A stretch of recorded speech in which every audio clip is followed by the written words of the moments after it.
The church in America is going to suffer so terribly. And we laugh now, but they will come after us. They will come after our children.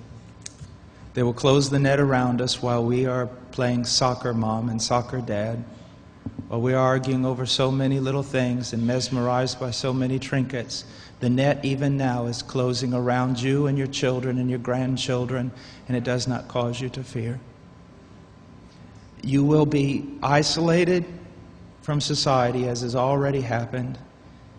Anyone who tries to run for office who actually believes the Bible will be considered a lunatic until finally we are silenced.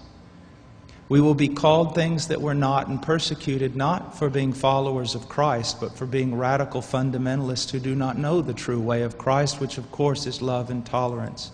You'll go down as the greatest bigots and haters of mankind in history. They've already come after your children, and for most of you, they got them. They got them through the public schools and indoctrination, and the university and indoctrination, and then you wonder why your children come out not serving the Lord. It's because you fed them right into the devil's mouth. So little by little, the net is closing around, and then it's not little by little. Look how fast things are going downhill just in a matter of weeks. Matter of weeks. But at the same time, know this. Persecution is always meant for evil, but God always means it for good. And is it not better to suffer in this life, to have an extra weight of glory in heaven? You must settle this in your mind. This is the one thing I want to say over and over. Do not believe. Down through history, you have a wrong idea of martyrdom and persecution. You think that these men were persecuted and martyred for their sincere faith in Jesus Christ. That was the real reason, but no one heard that publicly.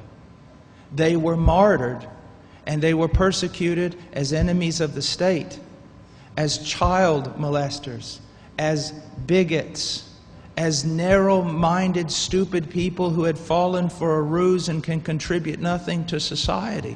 Your suffering will not be noble. So your mind must be filled with the Word of God when all people persecute you and turn on you. And the Spirit of God in common grace pulls back, and you see even your children and your grandchildren tossing in the lot that you should die.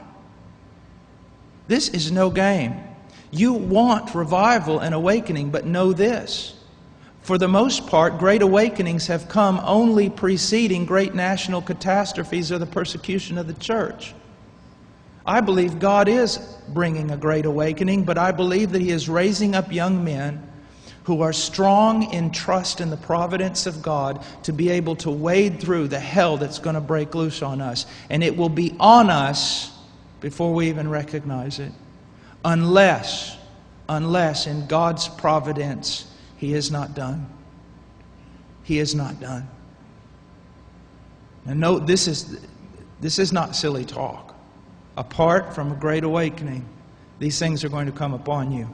Be ready to lose your homes, your cars, and everything.